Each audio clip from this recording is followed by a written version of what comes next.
Hello, everybody. So today we are going to do a recovery story, JJ's story. We've got JJ here and his wife, Holly, and I am just super excited to share this. They're a really special couple and special people, and there's so much to say, and you'll kind of see this throughout the story here. But if you are new here, be sure to subscribe. My name is Emily, and I make recovery videos for nervous system stuff, anxiety, DPDR, POTS, triple PD. The list goes on and on and on. So let's just jump right into it. And JJ and Holly, introduce yourselves. Tell us a little bit about you guys, and then we'll just kind of go into the whole story and what happened and where you're at now.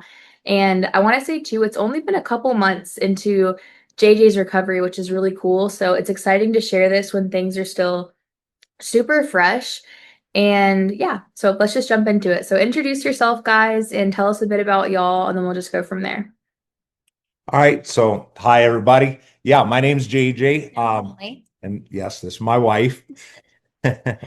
So, I'm 47 years old. I've had a great life so far. Me and my wife's been married almost 30 years, have a great relationship together. I have a good job and have really had a really good life up until I think about a year ago is when things kind of first started.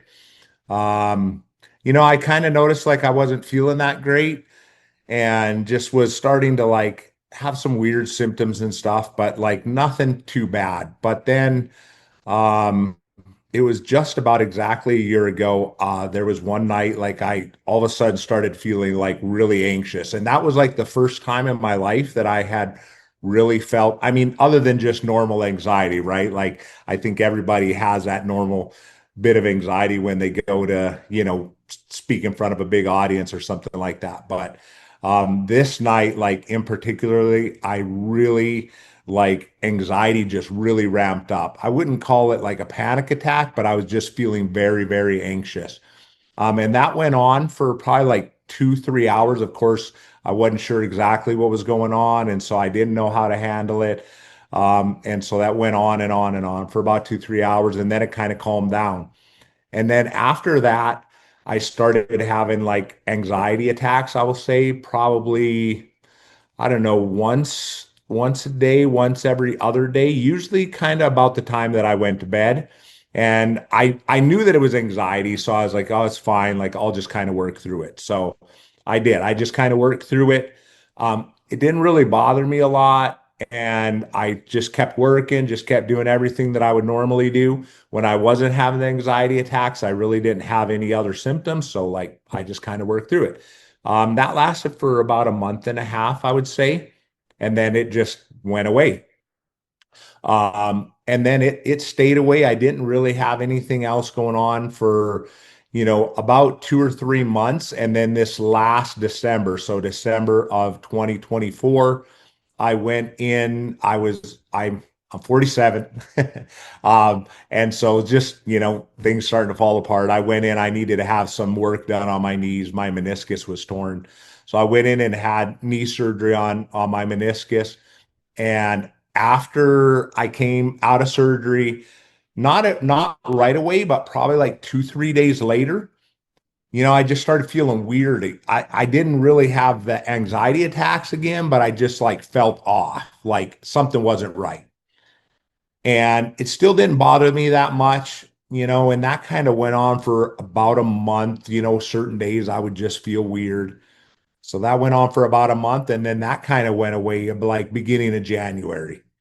And then I felt pretty good again until till March. We were supposed to go on vacation to see my wife's parents. They live in Arkansas, and so we were supposed to go on vacation to see them on a Friday. I don't remember what. Oh, it would have been the 21st. Yeah, I do remember that date. I don't know.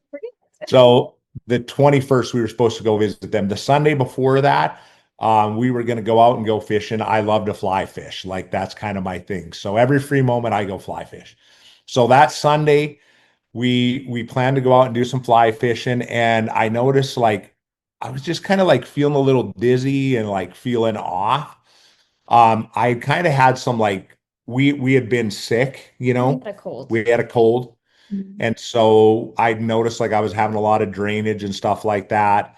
I kind of went through that for a couple days.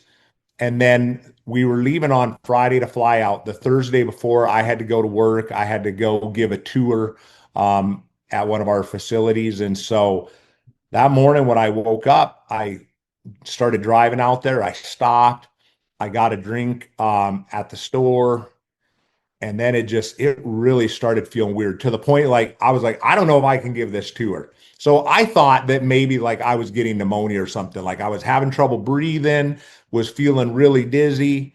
And so, but I went out, I gave the tour and all that. I called my wife on the way home and I was like, I don't know, maybe I should go to the hospital, like get this checked out.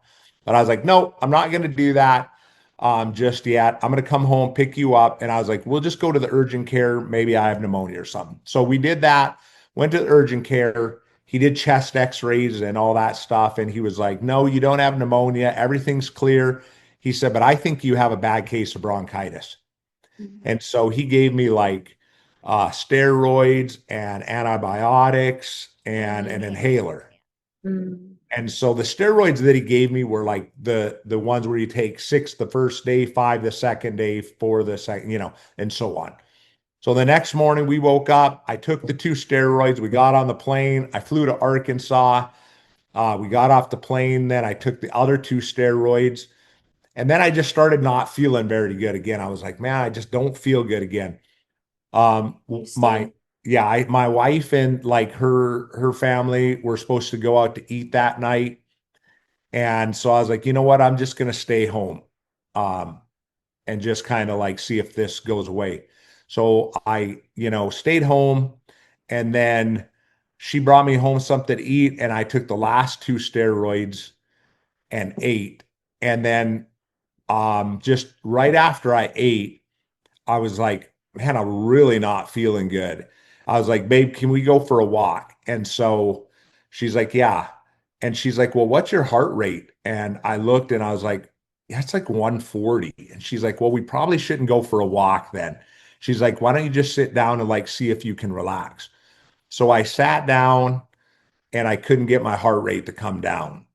Um, and so when my heart rate wouldn't come down, I don't know what happened, but at that point, like I freaked out. Like, and that's when I had my first panic attack. And we I realize that now. I realize that now. At the time, I did not know that that's what was happening. I looked at my wife and I was like, babe, I'm dying. Like, you need to call 911. Mhm. Um, my heart rate went to like 175, 180. My blood pressure was like 200 over 130. So it was really high, and I literally felt like I was dying. Like I was sure that I was dying. Of course, my in-laws live in Arkansas, like way out in the middle of nowhere. And so it took like 20, 25 minutes for the paramedics to get there. And, this whole time I'm still going through the panic attack. Like I'm freaking out, not sure what's going on. Like the paramedics, it was pretty funny because like it's volunteer fire department, right? So the paramedics show up like overalls, I mean, literally, um, which probably didn't help my anxiety at all either. So they take me out, they put me into the ambulance, they check my blood pressure, they do an EKG and stuff on me there, and they're like, "You're not having a heart attack." So they had actually called a helicopter for me. Uh, but they were like, "We're gonna call the helicopter off, you're not having a heart attack." They're like, "Do you want us to drive you to the hospital, or do you guys want to drive?" Well, again, like they live in the middle of nowhere. It's a really windy road to get to the hospital. And I was like, I knew my wife and my father-in-law would get me faster there, get there faster than the ambulance. So I was like, no, I'll let them drive me. But this whole time I'm still like in the panic attack. So Mhm. we drove to the hospital. It took us like 100. 100 miles an hour. Yeah, we were flying, right? Like, which I'm surprised didn't give me more anxiety because we're like going around these curves and stuff. But I was just wanting to get to the hospital so bad. Mhm. So by the time we got to the hospital, like my whole body was feeling numb. So we got to the hospital. I'm like, I'm having a heart attack. You're Like, like, this is it. this is Going it. down. I'm going down. Like I thought I was going to faint, all that stuff. And so we went into the hospital. Yeah, and it took us a while for them to get us back there. Yeah, so like my wife is pushing me in a wheelchair up and down the halls. Like I was just freaking out. But anyway, once they got me back there and all that, then the anxiety, of course, I didn't know it was anxiety, but like I started feeling better. Yep. They ran all the tests and everything, and they're like, "No, you're all good." Like my blood work was all good. They did EKG on me. They did, I think, CT scan. P for pulmonary Yeah, embolism. for CT, all that stuff. So they're like, "You're good." So I went home that night, or well, actually, it was the next morning. Yes. I went home the next morning. I went to sleep for a little bit. I woke up and I was feeling okay. I was still feeling off, and I was, at that point, like I was feeling anxious because I was back at their house, which again is like, you Hmm. know, an hour from the hospital. PTSD. So I'm thinking, if this happens again, I'm not going to make it back to the hospital, right? Like, Mhm. so that night we were supposed to go into town to go to eat and then to go see a play. And I was very much looking forward to getting back into town so I could be near the hospital. Mhm. So we did. I made it through the day. We went into town. Um, we ate and everything, and then we went to the play. So while we're sitting there watching the play, like I started feeling like I couldn't breathe again, and like was really having trouble breathing. Finally, I told my wife, I was like, we need to go like get this checked. So I actually went and found they have like paramedics there, and I went and found them. They did my pulse ox, and it was good. I was like 98%, I was breathing fine. But I didn't know. I just knew something was going wrong. Like I just felt like something was going wrong. Um, so anyway, we went back to the house that night. On the way home, I started having like vision issues and stuff, but I just wasn't sure. And then when we got home that night, I had an anxiety attack again, which I knew what that was. Mhm. Next morning, woke up again, like or my heart rate went back up. Long story short, like we ended up, we were supposed to be there for 10 days. We drove into town. I got a room at a hotel near the hospital. That's Yeah. how scared I was. Yeah. And we would literally, because I started having like the panic attacks, every day, sometimes like 2, 3 times a day. And we would literally go sit in the parking lot at the hospital, right? Like Yeah. I would just sit there and be like, okay. And we bought a pulse oximeter and I bought a blood pressure. So I'm sitting in the parking lot at the hospital with a blood pressure cuff and a pulse oximeter, like and checking it over and over again. Pacing. Pacing, yes. Pacing. That's what I would do, just pace back and forth, back and forth. We would go back to the hotel room and I would just sit there and pace back and forth, back and forth, back and forth. So through that journey, we ended up, at while we were in Arkansas, I ended up going to the hospital 2 more times. And then finally we were like, we need to get back home. So we booked a flight. I don't know how I did it, but I Mm. got on the plane, flew back to Arizona. Yeah. Yeah, it Mhm. was amazing. Yep. And I'm like, I just need to get home. When I get home, everything will be fine, right? Like that's what I was thinking. That's what she thought. Yeah. It was not. So we got home. I guess at that point, like in my mind, I thought I was gonna die. Like that's how I thought. I really felt like I was gonna die. And it got to the point like I was thinking about it like all the time. That's all I could do. I got to the point like I couldn't sit still. I would sit on my chair and I would just start vibrating. So I could not sit still. I would just pace, pace, pace. Then I started feeling like I was having trouble swallowing. Mhm. And the symptoms just started like kicking up, kicking up, kicking up. Like I started having more and more symptoms, which I was more, you know, sure, like I was positive that I was going to die the more symptoms I got. Yep. And so like we started going into the hospital. In total, we went to the hospital, I think 12. 12 times, Mhm. over the In 2 next, months. yeah, really though, over the Only 3. next month. Yeah. really. And I was just, the doctors kept saying like everything's fine, everything's fine. Like I think did somebody did say told me that I had anxiety. Panic disorder. That's Yeah. what they said. That's what they called it. Panic disorder. Yeah. I was like, there's no way. Like I'm literally the calmest, like most laid back person, you've ever met. We've Like actually argued with them. we actually argued. Yeah. Well, I'm Yeah. like, there's like, no, you don't understand. Like, I don't have anxiety. Like, I've had a little bit of anxiety, like symptoms, but like, I don't have anxiety. Um, so through this whole thing, it got to the point, that I was only eating, like, I could eat about an ounce of food at a time. Mm. Uh, and then I would get really bad heartburn.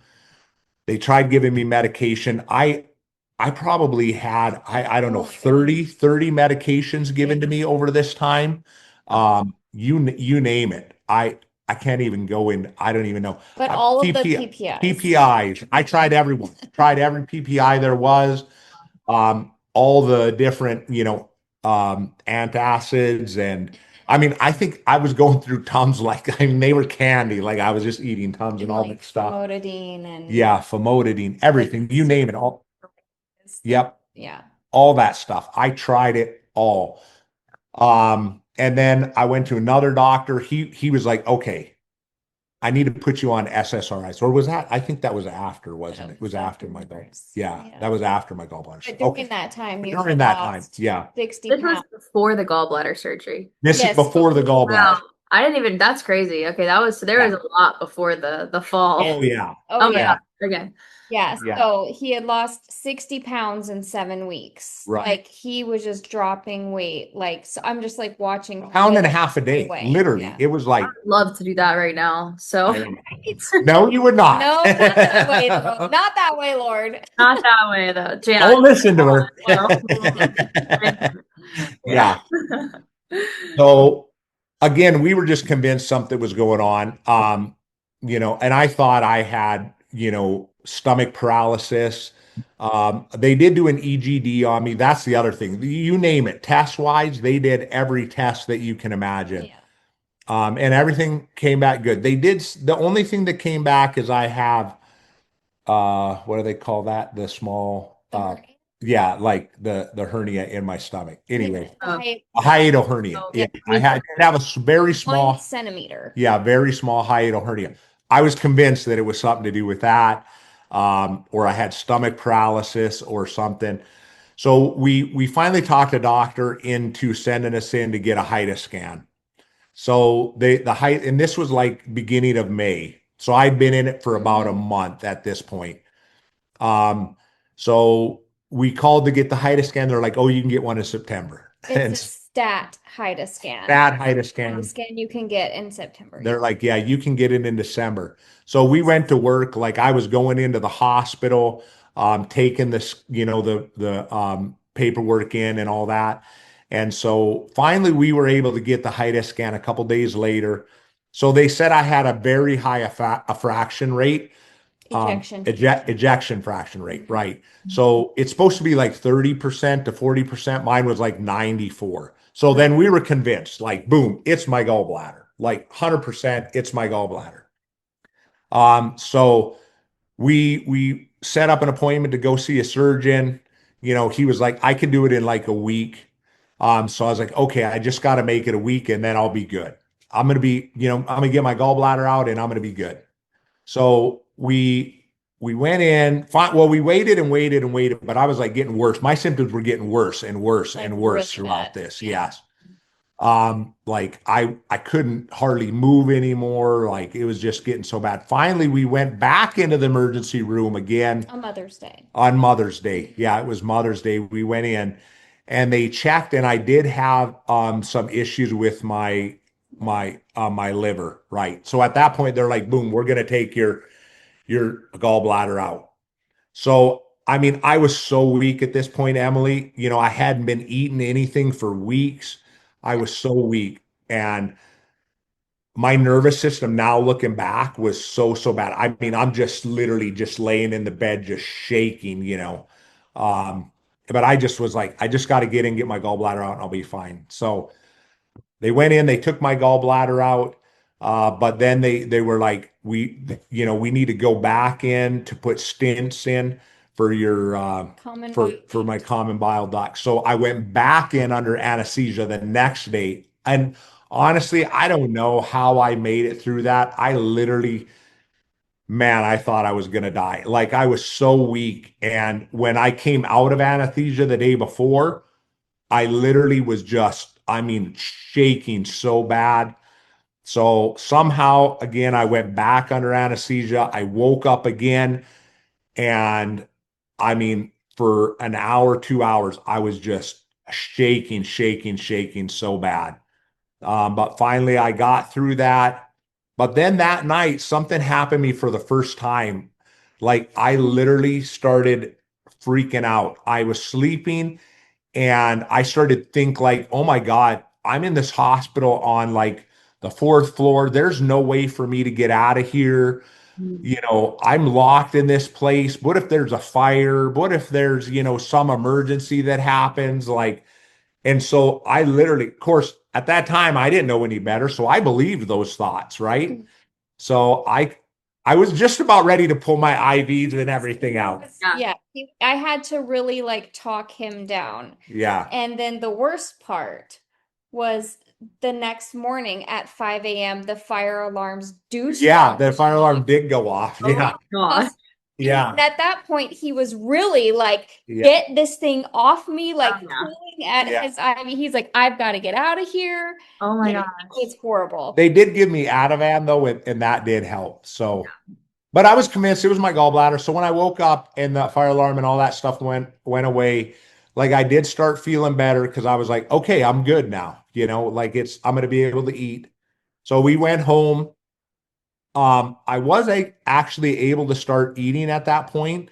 I still wasn't able to eat very much at all, but I was starting, able to eat a little bit more. And the PPI did start working at that point too a little bit. So I was able to start eating a little bit more, but I still had all these symptoms. And my wife and, we talked about it and she's like, just give it a couple weeks. You just need a couple weeks.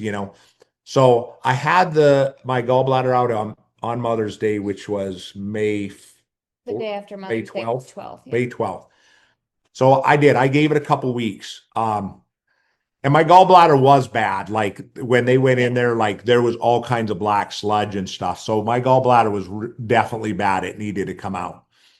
But after a couple weeks, like I just was not feeling better. Like I was still having all these fear. Like I was having so much fear at that point and so scared, all the time. Like I couldn't watch TV. I would watch TV and it would scare me so bad.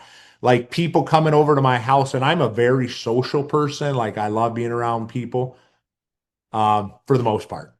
But but Leave that there. yeah, Yeah. yeah, it's a whole nother story. But yeah, I mean, I couldn't have people come over to the house. I would get really scared, and there was so much fear. And so it wasn't going away, but I was still trying to work through things, trying to stay positive, but it was just really consuming me. I did go to a doctor during that time, and he prescribed me SSRIs. So, I really did not want to take those, but at that point I was like, I don't know that I have any other option. Like I didn't know there was any other way out of it. I mean, through all this, we had really started, looking to God. Me and my wife have both been very religious people, all of our lives. We grew up in church, but we had kind of drifted away a little bit over the years. We weren't really going to church other than occasionally at that point. So I'd really turned back to God through this and was really, we were praying about it and, asking God for help. And he had really helped us out through it. There's times like he had really given me peace when I didn't feel like there was any other way. And Yeah. so we were really looking heavily to God, but I was like, I don't know, I think I need help, in some other ways. And so I did go on the SSRIs, but that just made it, worse. Like it just made all the symptoms worse for me. And so I was on them for about 7 days and I was like, nope, I don't want to do this. Hmm. And so I got off SSRIs. And again, like I said, we'd really been praying a lot. And it was, I'll never forget, it was May 31st. And I had also, through this too, one thing, of course, like I think everybody goes through is they go through like the whole Googling things getting on Google and looking things up, Googling symptoms, Googling this, Googling that, Reddit forums, all that. I had really gone really deep down that rabbit hole, for the first like month and a half. But then my wife had convinced me like you need to get off all that. And so I I think, she's been such a support Yeah. uh to me through all this. But so I'd quit Googling and doing all that stuff. But we came home on a Saturday, May 31st, and my wife wanted to take a nap. And so she laid down to take a nap. And I don't know why I wasn't on TikTok at all at that time, but I was like, you know what? I'm just going to get on TikTok while she's sleeping and look. And so I opened TikTok, and the first video that came up was your video. Yes. Uh, So and similar, like, the gallbladder, and I remember seeing your coaching application come through. yes, I was like, wow, that's so crazy. it was. It was, I just really feel like God had led me because, like I said, I was not doing that stuff at that time. Like, I was just so scared and I didn't want to, look at anything or read anything. And just the fact that I opened it and it came to your video. And I remember watching it and you were like, I have a webinar that's free. And so I got on the webinar, and as I listened to you tell your story, I was like, the lights came on. I Mhm. was like, oh my Lord, like your story was almost exactly like mine. Like the symptoms that you were having were exactly the symptoms that I was having. And then that's when I realized, like, okay, you know, I know what this is. That for the first time, it was like, I know what's going on with me. Yeah. And it was such a relief to me. I Mhm. remember I could not wait for my wife to wake up. I was so excited to show her your video. Wow. And she woke up and I was like, you've got to watch this video. Like God has sent this person to me. Like, Yeah. and so we did. She woke up, I watched her video, and that was all I could talk about. I was like, Literally. this is what it is. Wow. And so yeah, at that point, I contacted you, I downloaded your recovery guide, and that really began the beginning of my recovery. That was the first day that I started, the recovery journey. I Yep. think I set up a call with you. I remember I talked to you on that Saturday, and I set up a call for you, I think the next Tuesday. Hmm. So Yep. that was the first call that I had with you. But Yeah. at that point, there was no doubt. It was like, this is what it is. You know, there's no doubt that That this is that what's going on. or that like decision, whatever it is, like that that decision, I guess you can call it, is a huge component in the speed in your recovery because there are so many people, myself included. I mean, I went through coaching myself and I went through 6 months of it. And at the end of the 6 months, I was sort of starting to accept that it was my nervous system, you know? And Yeah, it just been like, okay, like I trust you, I'm in, right? I'm gonna do this stuff. I believe you. I'm not gonna keep searching. I would have recovered so much faster.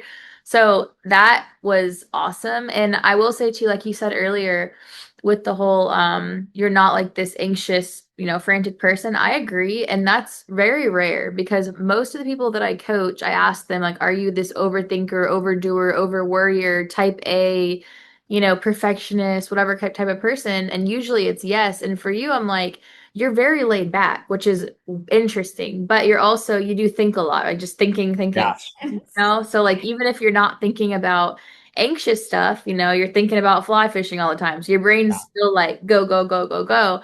But yeah, it was an interesting kind of case when you came to me because I'm thinking, huh, like that's interesting, like everything's working out in life, you're not this frantic, anxious person. So I was like kind of strange at first. But it was cool too, even just to continue to watch your personality come back because I can tell because Holly has TikTok, which I'm going to link below. yeah, It's all about supporting like loved ones that are going through this. And we're going to do another video one day about this, but just watching y'all's TikTok, I'm like, oh my gosh, like getting to see like the old pictures and then the pictures of you in the hospital and then where you're at and even where you've come in the last couple of months. Like it's Yeah. amazing to watch, but I'm sure really hard too for Holly because to see you from then to middle to now is just like mind blowing.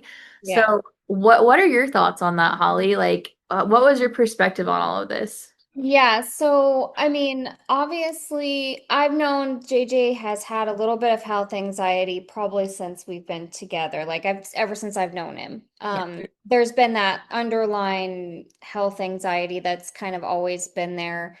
But whenever he fell into this, I really saw it like take on to another level. And it was super scary because I'm used to seeing his big old smile every day, and he's always joking around, and he does things that he likes to annoy me and he thinks is funny. And I know like he's always the life of the party. Like whenever our kids were in high school, they would come home and be like, yeah, at the lunch table today somebody was like talking about JJ, and somebody else asked who's JJ, and everybody looks at him like, you don't know JJ? I mean, he's that person that everybody knows, everybody wants to be around, life of the party. And then to watch him go from that to this very, very fragile Yeah. person was extremely hard.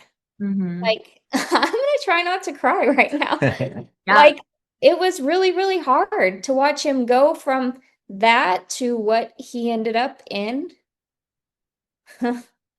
Yeah. No, it's okay. Yeah, that is so hard, like from your perspective to watch, especially as a wife too, because you're like this is like your stability in the household, and it's like, whoa, Right. what's happening right now? Like, where is this gonna go? You know? So it is super scary. And when you don't know what's going on and doctors don't know what's going on, it's even more scary because like, what's this gonna turn into? You know, like, Yeah. yeah, Right. And like we didn't know if there was something that was really truly going on with him that, yeah. was going to take his life. And so then we were getting frustrated. He didn't have the energy to fight for himself. And so when I tell you I have lost my cool with many people in the healthcare system through this journey, like I was calling CEO offices and talking to charge nurses and patient advocates and Yeah. all the things. And then he showed me your webinar, and I was like, I'm still trying to wipe the sleep out of my eyes, and he has his phone shoved in my face, and I'm like looking at you telling your story, and I'm like, oh my God, this is wild. Like, It's great. I nobody talks about this, right? Like the healthcare system really doesn't talk about this, and that you can find your way out with, you know, without becoming a zombie, putting yourself on a bunch of medication, like, and so we have always tried to be very like, um, neither one of us like to take medication. We'll take vitamins, supplements, things like that. Like we use a lot of essential oil, all that, but we don't really like medicine, so to Mm-hmm. speak, pharmaceuticals. And so, you know, going through this journey and but going back to what you said earlier, like going through this journey and watching him how he was 5 months ago and getting his personality back, like little by little by little, and his energy back and wanting to go do things again, wanting to be around people again. I mean, our daughter just got engaged last weekend. We're having her engagement party here on Saturday. There's going to be 50 people. That never would have happened 5 months ago. Like, I mean, it's been amazing to watch, but the journey has been difficult. I will say, like there was times when I didn't know if we would ever find anything to talk about other than this. Completely. Yeah. Yeah. It consumes like your identity because I feel like Yeah. I also was very like super outgoing, love to host. I'm like, people are coming, charcuterie board, like how am I gonna, go all out? And then it was like, wait, the pizza guy is coming? Like I'm in the room, you answer the door, I can't answer the door, you know? Yeah. And so it's like, what happened? So you feel like this shell of yourself, and it is super hard, right? And so it's really cool to get to live life again and just be who you were called to be and who you're created to be and not be ruled and gripped by fear, you know? Right. Right. Yeah, I think that is the biggest thing because like I literally felt like I was a 5-year-old kid. Like Mhm. that's how I felt. And I mean, we actually had that conversation like at one point where I was like, I'm sorry, babe. I'm a toddler right now. Like, I can't do anything. I couldn't make my food. I couldn't, do anything. Like, and And so then every little like win that you had, I was like, good job, babe. yeah, it's like it's really like you took your first step, Yeah, I know.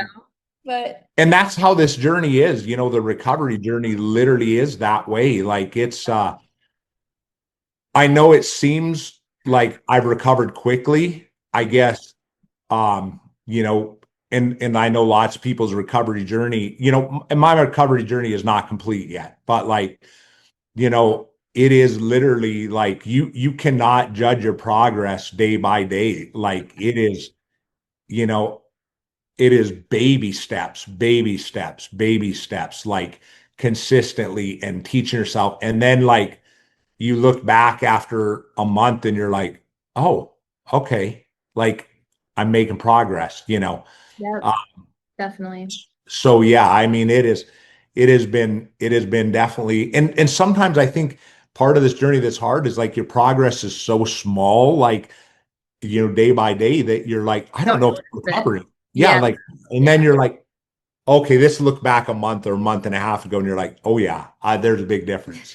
So That is yeah, true. Yeah, I did feel like that. It's like it would feel like I haven't made any progress. And then my husband BJ would be like, let's think about this. Like, for example, like you're hosting all these people at our house tonight and you couldn't answer the door a couple months ago. It's like we have right, progress, but I'm like, but I feel so bad. yeah, yes. So I think that's good. Could you paint me a picture? And then I want to talk about what you've learned and stuff like that. But can you paint me a picture of where you were at when you were kind of at your worst and then where you're at now, day-to-day basis? And also like list your symptoms too, if you can think of them off the top of your head. I try to do that on So videos and I'm like, I can't even think of all these symptoms that I had? I wrote a list, and this Okay. list is like not comprehensive, Okay. but I mean, I think it's probably at least a good start. But Yeah. so like I had really bad head issues, like a lot of brain zaps, tension headaches, lots of pressure in my head, front, sides, back, middle, everywhere, like lots of pressure in my head, like difficulty thinking, literally, just I mean, I would have trouble putting sentences together. It was so tough. Difficulty concentrating, feel like my whole head is vibrating, feeling like my head is waterlogged. Like when you move it, it's like, it feels like it's full of water or something. And then I would just say extreme brain fog, vision issues, trouble focusing on things. My eyes get like very tired. Even if I slept well, like my eyes feel like they're vibrating, soreness, dryness, have trouble looking at screens like TVs, especially like when there was a lot of movement, like I couldn't track it. Yeah. It was just like delayed or something. Really bad tension all over my body, especially like in my neck, front and back, like my jaw, like TMJ almost, like I couldn't open my mouth, my neck, my shoulders.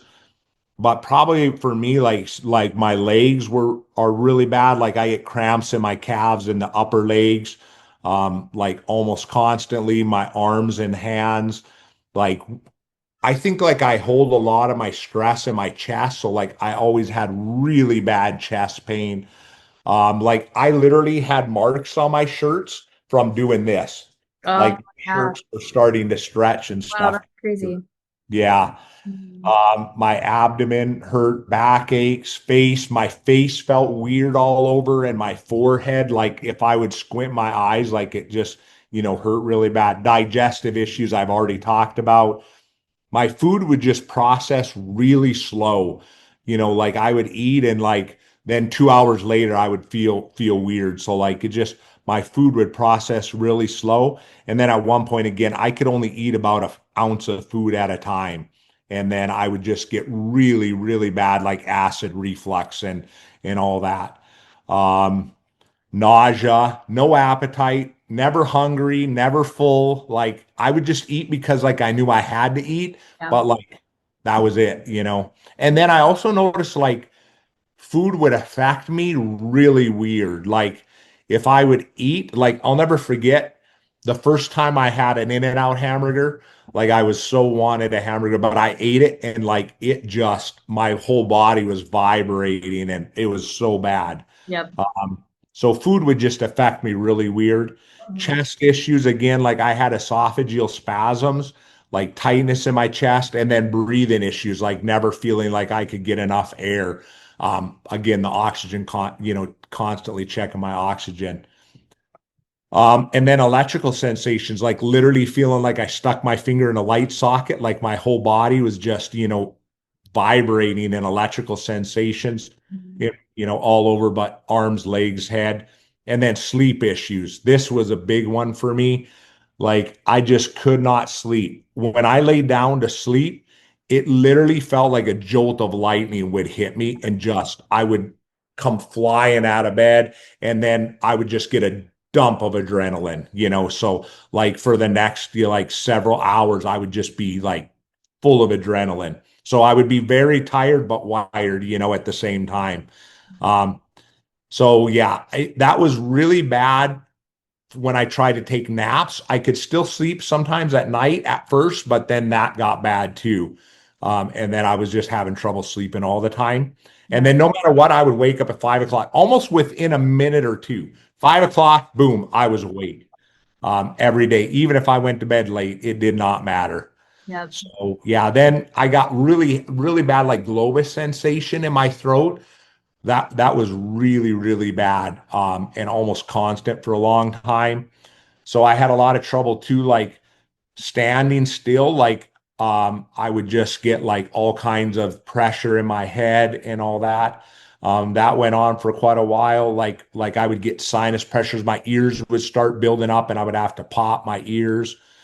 And then jelly legs really bad. Like I'd be standing taking a shower, and just my legs would just be shaking like crazy. And then emotions, oh my Lord, like feeling terrified, of course, at first, but then I would just start crying for no reason and sometimes cry for like hours on end, which I'm not a big crier, but through this, I'm a big crier. Like I cried a lot, but then there would be times like I would just feel no emotion. Like my daughter or my son, I had my first grandbaby here not long ago, June 19th, and like I just almost felt like emotionally numb. Like, there was not that excitement and everything. So, and then depression, of course, as Yeah. well. Like I would just feel very depressed at times. Another huge one for me is just the intrusive thoughts, Yep. like just constantly getting bombarded with the what if scenarios. Like, and then in every case, worst case scenario. So like every little twinge I felt in my body was whatever you think it could be the worst possible thing. That's what I thought of. And then I would just sit and ruminate about it for days on end. Yeah. So yeah, intrusive thoughts were really, really bad, feeling like I'm gonna die. And then of course, like, am I ever gonna make it out of this? So those were like probably not a comprehensive list, but a good list of a lot of my symptoms that Mhm. I was going through at the worst of it. And again, when I started the recovery May 31st, it's been slow. A lot of these symptoms persisted, but probably I would say over the last month, Yeah. yeah, like things have started to die off. Like at first, my symptoms were, I'll say, a 12 out of 10. They were horrible. Yeah. But then I noticed they were probably like a 7 out of 10. Well, and different ones were starting to drop off. Yeah, then things would drop off here or there, and certain ones would persist. And then like I would say they came down like 5, and then they would go back up. Mhm. And there would be days, and I would call you and be like, "Oh my God, what's going on, Emily?" You know. Um, but then they would come back down, and then they would go back up, and they would come back down. But then I noticed like they probably started getting a little bit less, like like a 3. And then probably over like the last week, week and a half, like they've been, I wouldn't say I've had a day yet where I'm completely symptom free. Yeah. I still have a little bit of this here or there, but lots of times they're really low, maybe like a two. Mm. And I pretty well went back to living my life complete and fully at this point. Like I'm, going to my job, working full time. I do what I want. Like I go out, there was a week or so ago, we went up north. I drove several hours, went up, like fly fished all day, walked through the stream, like Right. crawled over rocks, hiked through canyons, fell into the water, got the full experience. And I was able to do all of it. Came back home. I'm You were tired, Yeah, I but you was I did it. was tired, but I did it. I still feel like my body's it's still recovering. Yeah. Like I'm certainly not back. In fact, like today I woke up with energy, and that was the first day that I woke up and felt like, Energy. hey, let's go, let's do this. So I'm still tired a lot. Like things tire me out very easily, but I mean, compared to where I was at, 2.5 months ago, I mean, it is absolutely 180, Yeah. 1000% better, Yeah, like like we didn't leave 1000%. the house hardly at all unless we were going to either grab some food or go back to the emergency room or Yeah, hospital. And then, I couldn't leave him alone. Yeah. That terrified him. He could yes. not be left alone. If I was upstairs, he had to be upstairs. If I was downstairs, he had to be In downstairs. the same room. In the same room, like he Like had to literally be right next to eyes me on. the whole Yeah. time, so life looks a lot different now than it did before. So we're thankful. Yeah, I mean, I am able to go everywhere by myself, do everything I want. Again, like today, I went to a meeting. There's like 300 people in the meeting, and I was there by myself. Um, did great. Like I'm able to give presentations at work now. uh, yeah, I'm able to go and do pretty well what I want and when I want. And yeah, just absolutely a 180-degree shift.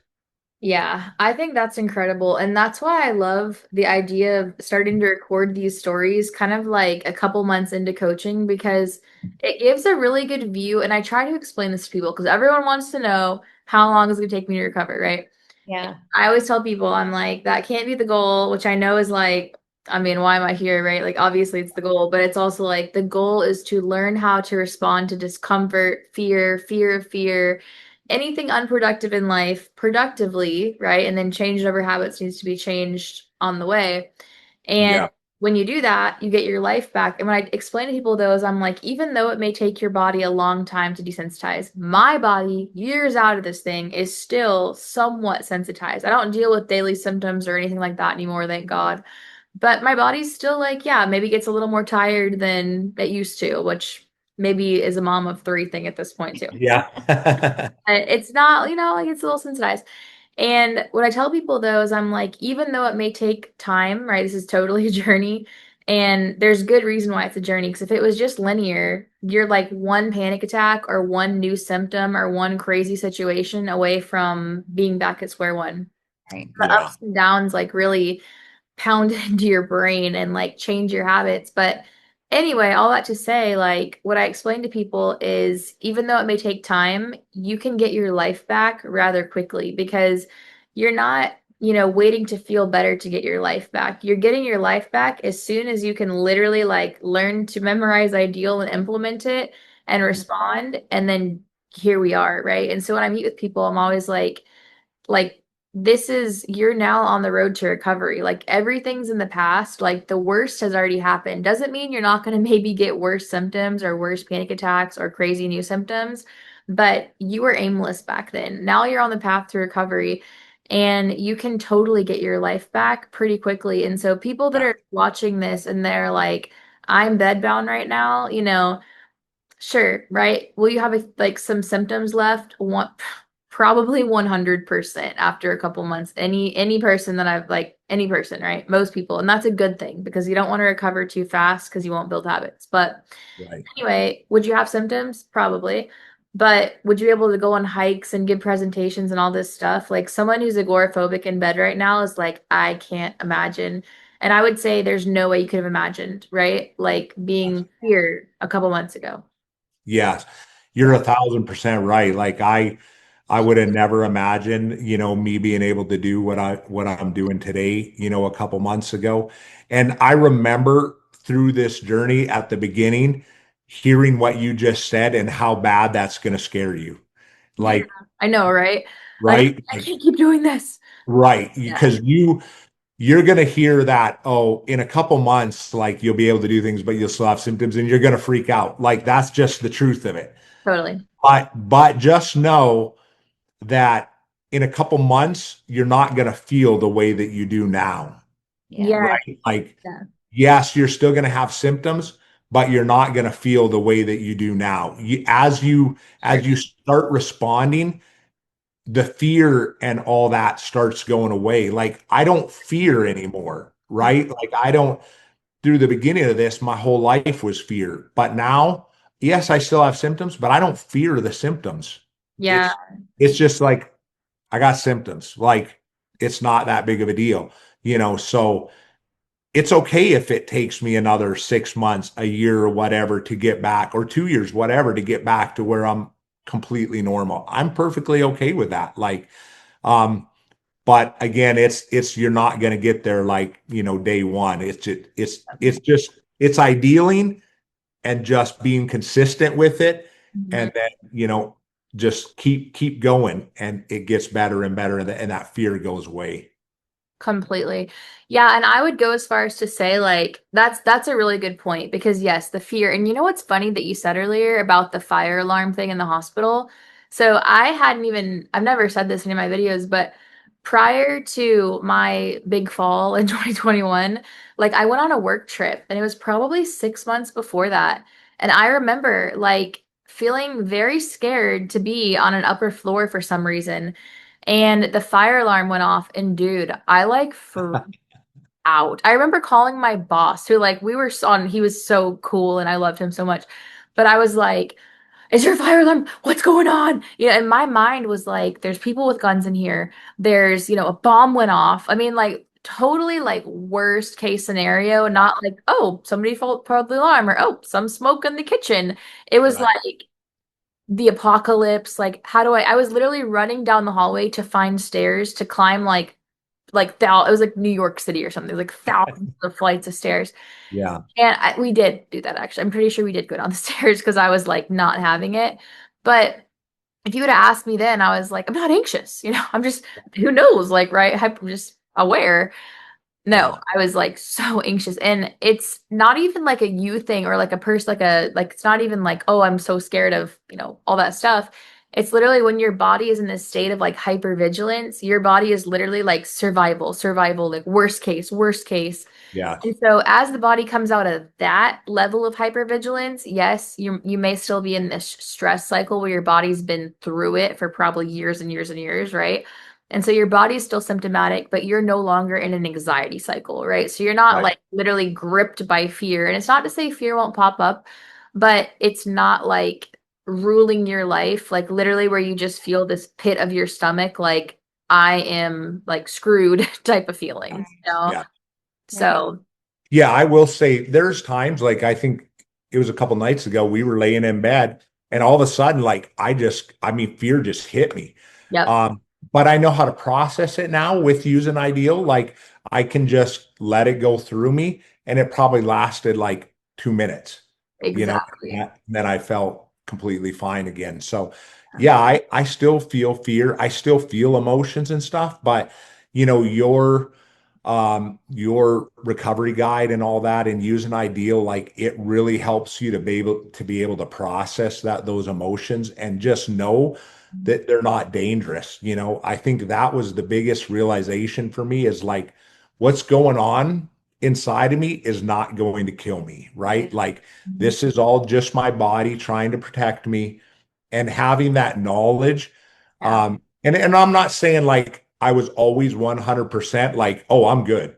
Because I was not. Like there was times like I would still be like, are you sure? But like for the most part, you're like, yes, I know what this is. I know I'm okay. All I need to do is respond correctly and I'll be fine, you know. So that gives you a lot of comfort. Yeah, that's so good. Well, is there anything you guys have to say to people listening out there, like recovery tips, things that you've learned, most important principles, anything like that that you guys want to share about recovery or about support, right? Supporting someone going through this. Well, I will say this. Yeah, I mean, the biggest thing that, I would say for you is just you don't give up. Decide that, like, watch Emily's videos, watch her webinar, read the recovery guide, make the decision. If you've gotten checked out by the doctors and you went through all the things that I went through, and they've done the blood work, they've done all the scans, they've done the MRIs, all that stuff, make the decision. This is anxiety because, like Emily said, I think that's very important. And then just stick to ideal, stick to ideal, use it, and you will get better. You will see the results.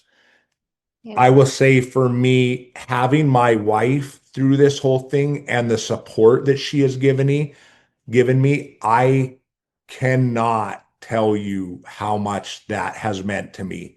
Like, there were times, like, I'm just going to be honest, like, I don't know what would have happened if I wouldn't have had her. Like, she was just there and I was able to talk to her and open up to her. And I know she was scared too. Now she tells me, Yeah, totally. but I never knew it. Like, I did not know it because I could talk to her and she would just be like, "Babe, you got this. You're gonna be fine. Like, there's nothing, we can make it through this together." And she would pray with me and just be there for me. And it was such a big blessing to me to have her, always there to support me. And I'm not going to say like she wouldn't validate my fears, but she would understand, like, hey, it's okay. Like, what you're going through, like, it's all right for you to feel that way. It's okay for you to be like that. Like, you've been through a lot. And so that helped me to be easier on myself too, and not be so hard on myself. So having somebody there to help support you, and having my wife has just been absolutely huge. And it's been so cool through all of this too. Like, I feel like God has really, given us an opportunity because when you're going, before I went into this, if somebody would have told me like a few months ago, if they would have been like, this is what's going on with me, I would have been like, you're crazy, like, there's no way that would happen. So Mhm. God has really given me a lot of empathy and the want to help people through this too. And also my wife knowing what I've been through and like her, being able to support me, it's wanted her to reach out. And that's why she created the TikTok, to be able to help people that are going through this or, are supporting somebody who's going through this as well.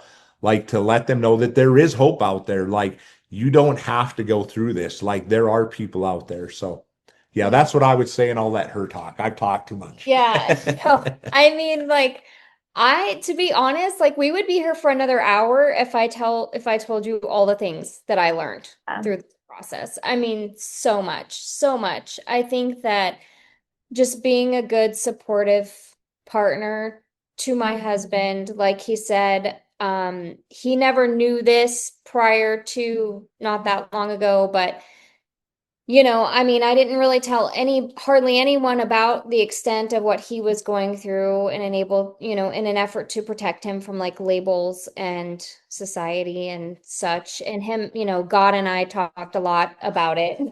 We had a lot of long conversations.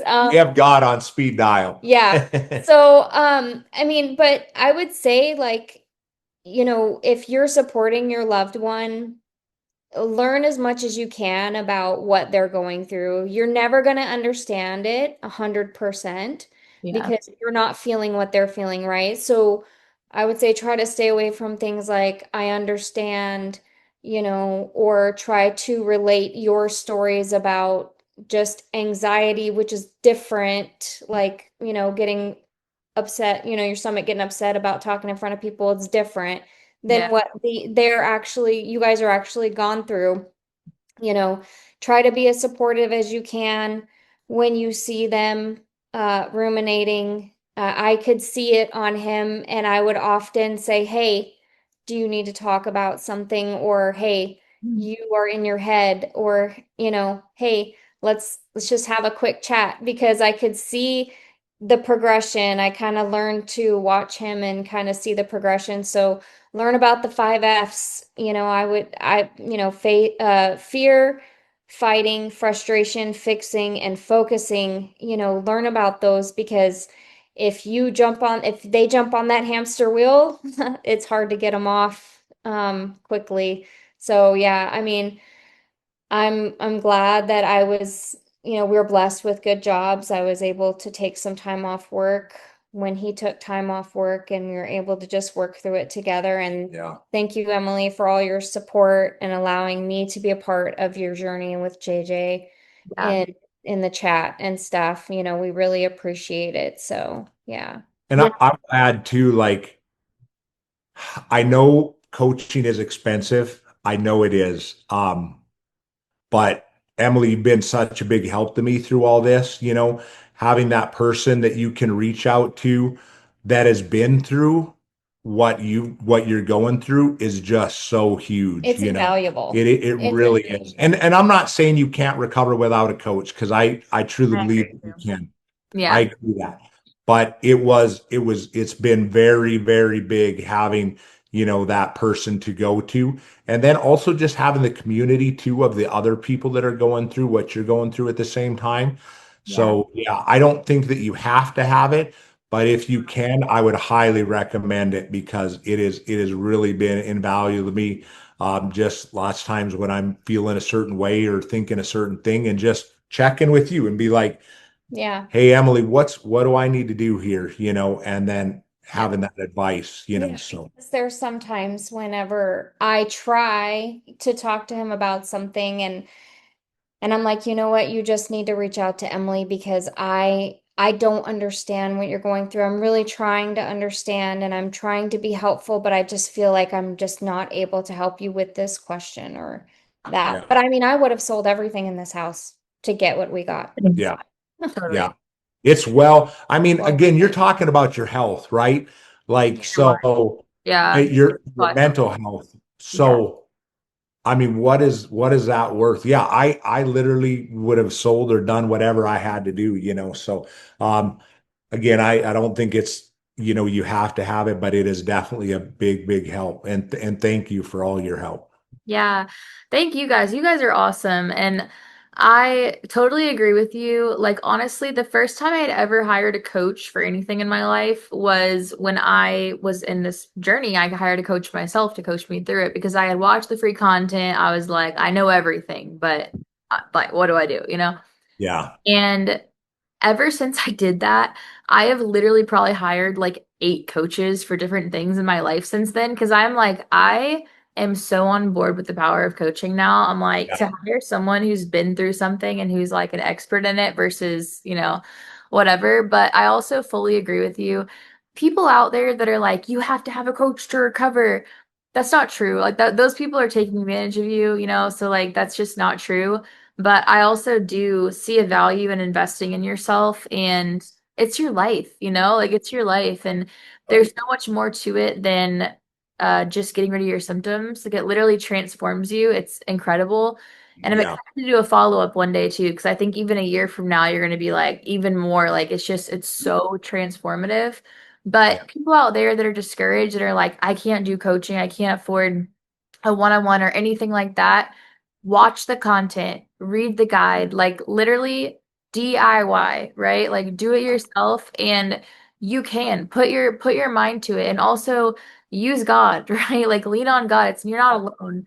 And so yeah, I would encourage you, like no matter where you're at, if you can't afford coaching, I think it's an awesome route to take. It was like my last resort. I had tried everything else under the sun, and now I'm a yeah, huge fan of coaching.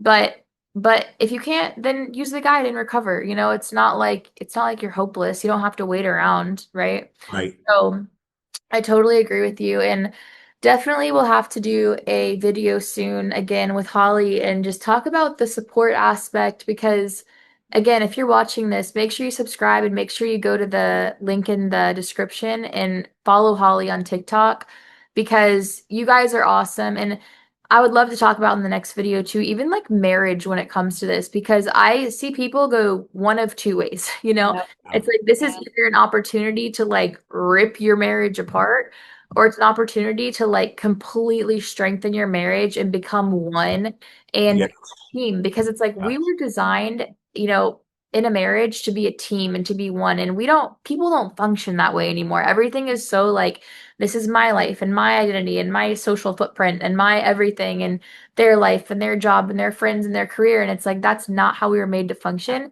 No. When you get into this boat, it's like when you move forward as a team, like our motto as a family became like we slow down together to speed up together. And whether it's us, the kids, whatever's going on, like we are a unit and we function together.